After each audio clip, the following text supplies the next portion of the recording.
Nothing 3,500 Oman Aussie တွေကြီးပဲเนาะဒီလုံးဝအောင်ကြီးတဲ့နေကျွန်တော်ရောင်းနေတာဒီဖုန်းတွေအဲ့ဒါပါပဲဗာအဲ့ဒါမှမပေါ့เนาะအလုံးဝအဲ့ဒါမပေါ့လုံးဝအလုံး share တက်နေကြီးပဲဒီမှာ Redmi 9 235 RAM 4 64ဒီမှာ Redmi 10နှလုံးရှိမယ်เนาะဒီမှာ Redmi 10နော်ဒီမှာ Honor H5V เนาะ412လေးရမယ်ဒီမှာ Realme C33 เนาะ464ဒီမှာ Oppo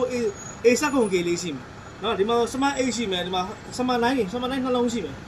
လုံးလုံးကအတန့်နေကြီးပဲတမင်တကာကျွန်တော်ဒီနေ့2,3,500နဲ့ကျွန်တော်ရဲ့မိတ်ဆွေတွေကင်လို့ရအောင်လို့ကျွန်တော်ရောင်းပေးတယ်။နော်2,000ကျော်ဘာရှိတယ်ကျွန်တော်မိမ့်နေကြတယ်။နော် TikTok မှာကျွန်တော်မိတ်ဆွေတွေနော်ဒီမှာအကောင့်လုံးရှိတယ်ဒါလေးဆိုရင်တော့ error တစ်ခုပါမယ်ဒီကောင်လေးက no level SC လေးဒီကောင်လေးက by error လေးတော့ဒီကောင်အလေးပေါက်လေးတစ်ခုပါ။ Oman Aussie နော် Oman Aussie ဒီကောင်အလေးပေါက်တသေးတစ်ခုပါဒါပဲရှိတယ်။ဒီကောင်လေးက2,300တော်တော်တန်သွားပြီ။ game ဆောက်လို့ကောင်းကောင်းရဒီဖုန်းလေးဆို400လေးပေါ့နော်။အဲ့တော့ကြိုက်တော့ယူကျွန်တော်ကိုဆီယမ်မှာလာပြောပြလို့ရတယ်ယူမဲ့ဟာရှိရင်ကျွန်တော်မိတ်ဆွေနဲ့ကျွန်တော်ကိုဖုန်းလေးဆက်ပြီးလို့ရတယ်ဖုန်းလေးဆက်မှဆိုရင်တို့ရဟာ09996339ဆက်တယ်မှိုင်လို့ရတယ်ဆိုင်မှာလာရောက်ကြည့်ရှုမှဆိုရင်ရန်ကုန်တိုင်းသက်တစ်စီကို V-Bike တောက်မှာကျွန်တော်ဖွင့်နေတာတယ်ဟော V-Bike တောက်လှမ်းကြည့်မှဆိုရင်ကျွန်တော်ဆိုင်မြင်နေရတယ်